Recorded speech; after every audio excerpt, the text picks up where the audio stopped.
Are you looking for a fun way to win up to 25 times your money this football and basketball season? Test your skills on Prize Picks, the most exciting way to play daily fantasy sports. Just select two or more players, pick more or less on their projections for a wide variety of stats, and place your entry. It's as easy as that. If you have the skills, you can turn $10 into $250 with just a few taps. Easy gameplay, quick withdrawals, and injury insurance on your picks are what makes Prize Picks the #1 daily fantasy sports app. Ready to test your skills? Join the PrizePicks community of more than 7 million players who have already signed up. Right now, PrizePicks will match your first deposit up to $100. Just visit prizepicks.com/bluewire and use code BLUEWIRE. That's code BLUEWIRE at prizepicks.com/bluewire for a first deposit match of up to $100. PrizePicks, daily fantasy sports made easy. Hello, friends. Welcome to, I guess, the newly renamed show, Pod Maverick, with Josh Bowe and Kirk Henderson. How are you doing, Josh? I'm doing good. Fresh coat of paint. Everything has changed. So different now. Yes. Yeah, we're still just sitting in our houses. Business as usual. But yeah, we've got a new name. It's been a process. Kirk has taken the full force of the transition. He's been taking those bullets for me, but we're working to get things as close to normal as we can. That's right. That's right. And as close to normal as we can means covering a ridiculous Dallas Mavericks loss. This one to the Memphis Grizzlies, 112-108. It was a game, frankly, that the Mavericks dominated. Like this wasn't close. This was a game that the Mavericks basically pantsed the Grizzlies an entire evening, only to utterly collapse in the fourth quarter.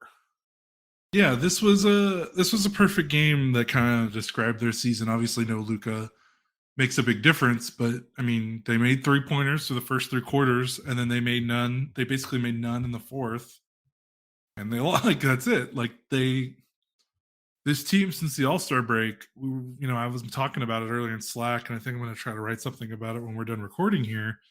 Is basically since the All-Star break, this team only wins games as if they're dominating the 3-point line because they're not good at anything else. They're not good at defense. They're not good at guarding the rim. They're not good at generating turnovers. They're not good at scoring in the paint themselves. They're not good at keeping other teams out of the paint. They're not good at rebounding. Basically, they just win by the volume that they outscore teams at the 3-point line, and they keep their turnovers down. Otherwise, like they don't have a explicit tactical advantage other than Kyrie and Luka are two of the best players on the planet for the most part in terms of their talent and skill level. So the Mavericks, I think they had a 10-6 lead in 3-pointers made at the height of their 16-point lead. And then the game finished and they made 11 and the Grizzlies made 10. And that's the game. Like if the margin of 3-pointers made isn't significantly in the Mavericks' favor, they lose. And that's kind of been the case since the All-Star break and because of the Kyrie trade. Well, not because of it, but I mean just the way the roster is. Yeah, and this was just the Grizzlies had 17 offensive rebounds. Like again, yeah, this was just like a classic Dallas Mavericks Yeah. loss where you wondered if something would come back to bite them. Now, the thing that I can't escape from, and okay, I understand the Mavericks loss, but I can't. The Grizzlies are mega frauds. I just they are, even without Ja Morant and even without Steven Jackson, they should have beat the shit of out of the Dallas Mavericks from pillar to post. Kyrie Irving made a ton of tough shots in the first quarter. Okay. And in the second, but in the second quarter, and then really in the third quarter, Memphis came unglued.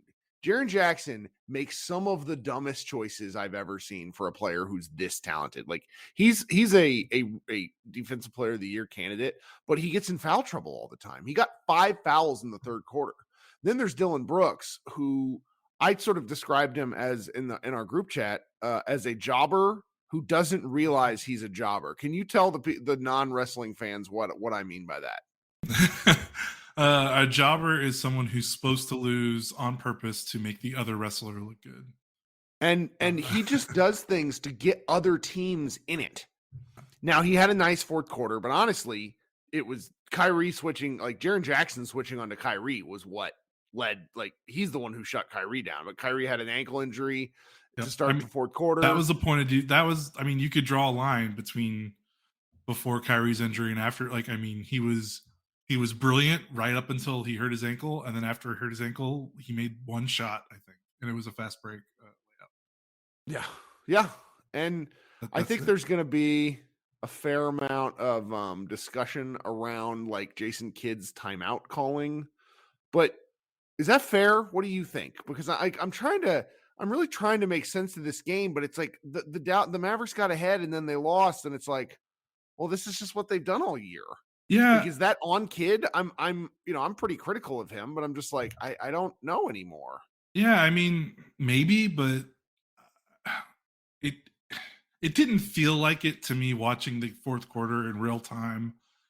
Like watching that lead, it slipped away. I mean, it slipped away so fast. So I have a hard time thinking that like a timeout here would have made a difference, because I mean, it was like a 24-7 run across like 3 or 4 minutes a game. Like, it was so fast that like, yeah, maybe he should have called timeout, but watching it in real time, it didn't feel like there was a massive error there. And again, Kyrie getting hurt, like, kind of puts a damper on,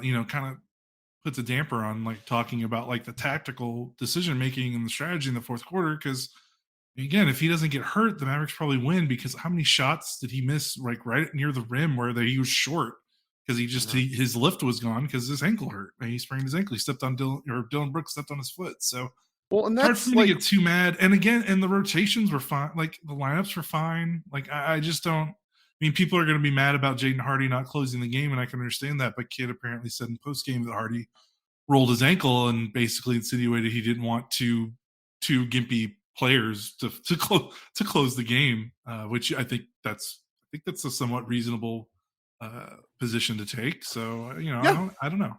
I mean, you got to have somebody else finish. I mean, so the interesting thing about Kyrie is that his finishing numbers are not what you'd think from someone who does the magic that he does. That's not a criticism. It's just a point of fact. He's not the biggest player in the world. So the fact that he's as good as he is at these finishing is kind of remarkable. But then you see that he makes these impossible shots, and then he'll miss some easier ones. And it's like, huh? That's just the nature of basketball. Things that are going to happen sometimes related to that. What was just, I don't know, like, you need somebody else to step up this game, and you look through the roster, and the only player who really did was Jaden Hardy. I guess Christian Wood did, but it's like the classic Christian Wood game where he scores 20 points in 29 minutes, and the guy who he was guarding most of the time, Santi Aldama, whipped his ass on the board. Santi Aldama had 5 22 and 14. 22 and 14 from a rookie. That's like, that guy gave Wood the business. Now, I'm going to get yelled at if anybody actually hears this and listens, because it's like, well, Wood was great on offense. Like, yeah, I never question Wood's offensive acumen. It's just the dude doesn't box out, and every now and again that's gonna really, really catch up with you, and it did tonight. I mean, Wood has a great looking stat line: 20 points, 9 boards, 6 assists. Granted, he had 4 turnovers because he just cannot help but turning it over like he's Joel Embiid. Yeah. I don't know. And his shot selection wasn't great. I mean, I'm not trying to get too big into Wood, because he did provide them some scoring in the third that they needed. And I think they've kind of settled in with him. Like, he's not going to be the starter. We know he's, I think I'm okay with kind of where they've been with him the last 3 or so games, where he's basically just back up, like basically a big man, like a 6-man, just like the. It's like you take the prototypical 6-man that you think that wins 6-man of the year, the backup guard that's like a gunner, like your Jason Terry, your Jordan Clarkson, your Jordan Crawford, and Wood kind of is like filling that role, but as like a 6'10" forward. You basically you bring him in off the bench, you let him score as many points as he can, and then you kind of live with the rest of it. Yep. Yeah, he was really good at the rim today, and he took some mid rangers that I was just like he made one of them. He took like a step back mid ranger that he made, and I feel like that might have given him a bit more of a green light than he should have. He was 1 of 3 from mid range, and it's like I just don't like him taking those shots. He was 4 of 6 in the paint, so it's like just that'd be my one flaw. But again, I mean, no one, it was they basically had 3 dudes that scored tonight, so it's hard to fault him when the veteran starting 3 of Powell, Bullock, and Kleber combined for 15 points. Yep. And that's how many times that's just kind of something that we see that happens every so often is those guys just don't score. They just don't score. They're just kind of invisible for most of the game. Yep. And it's it's very difficult to get to. I'm kind of at a loss for words because it feels like with every win, I'm wondering in the back of my head, is this the time they've turned the corner? And then they come back out the next game and do something just like painful, where there's a good 15 losses this year out of their 35 where you have to wonder if a shot goes down differently, if Kidd makes a decision at the right time. How bad they were on like game winners. Like you're never going to hit like 50% of your game winners, but they were like 0 for 9 in game winning situations up until last game. Mhm. And it's just, if the Mavericks have 4 more wins, that's all we're talking. 4, they're 4th in the West, and like by not a particularly comfortable margin, but enough to where we're like, whoo, these guys have a chance. And instead they lose tonight and they fall from 6 to 7. This is a bad night to lose too. It is. And it's just, you're looking at the morass. Like they still, this is an uncomfortable thing to say out loud, but like they could still not even make the play-in. Now they have the kind of lineup and they have the kind of games ahead where that shouldn't be the case. Even if Luka doesn't play like the rest of the year, they still should be okay. But it's, I don't know. Yeah, I mean they're a game.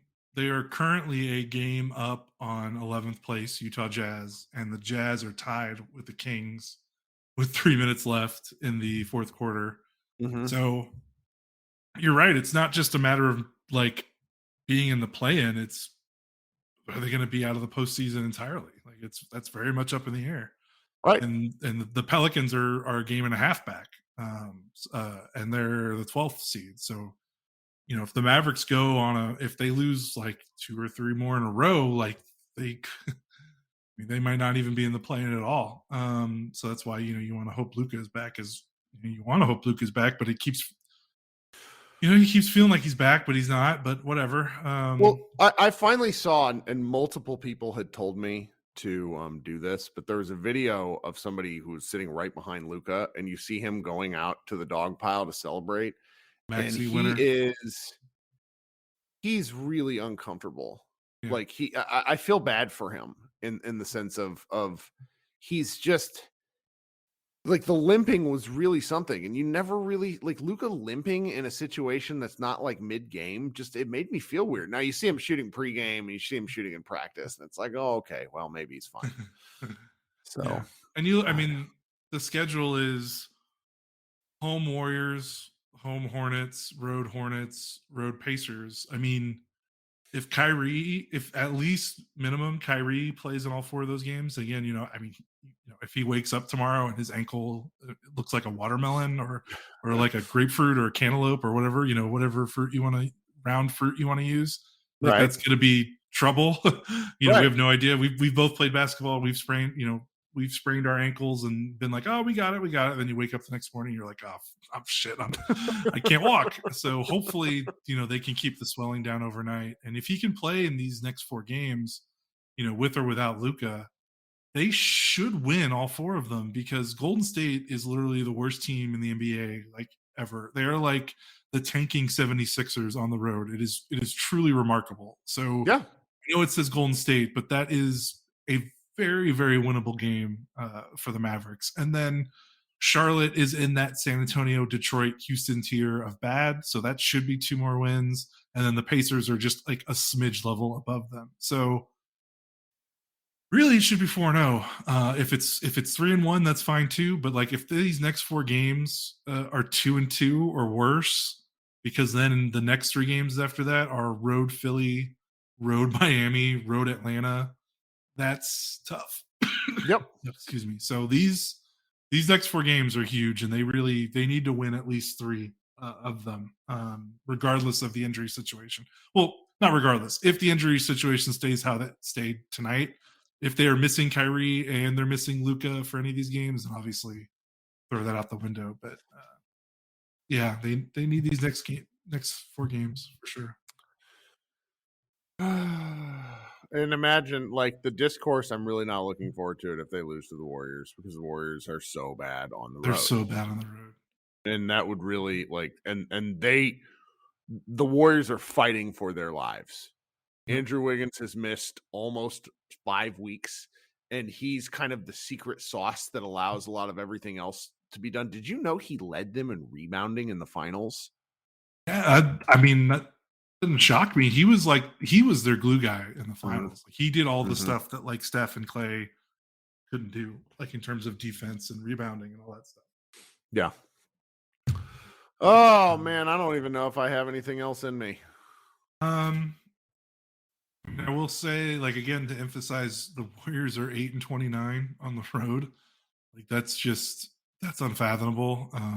The only other teams that have less wins on the road than the Warriors are the Pistons, Spurs, and Rockets, and Charlotte. So, no, Charlotte has more wins on the road. No, excuse me. Charlotte has more road wins than the Warriors. So, Detroit, San Antonio, and Houston. So that just gives you an idea.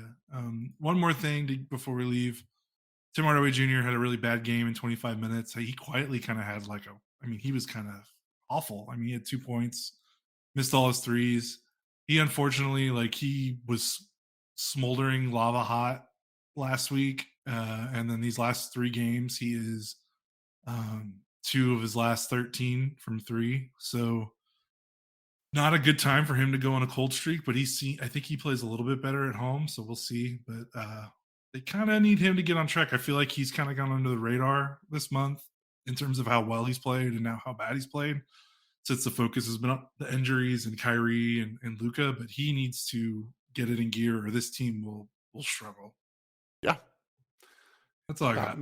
Got me a little bit worried, but it's not like we weren't worried. It's like it's a rotating cast of worries. I guess that's the fair way to say it. Yeah. Okay, so obviously not neither the Mavericks' finest work nor Josh Bowe and I's finest work. But that said, keep coming to Mavs Moneyball. If you're listening to this, reach out to me. I'm curious to hear how it gets to you, because we're still trying to like navigate the current portal that we're on. We're going to be heading to a new home later this week, but the way our previous home managed it was outside of our control. So we're trying to do the best with the tools that we have. Not the greatest time for this to happen, but maybe Josh and I want to try to start doing some new stuff, or at least different stuff with what we've been doing on recording, and maybe we'll see where we go. Thank you so much for hanging out with us here on Pod Mavericks After Dark. It's going to take me a long time to not say Matt. I mean, we've been saying Mavs Moneyball. I've been part of the site for at least 10 years. You've been part of it for 12, I think. Yeah, and we're still part of it. Yeah, it just makes it even weirder. Right. Cool. Yeah. All right, guys. Thanks so much for hanging out. This has been fun, and we will talk with you on Wednesday. Bye, guys.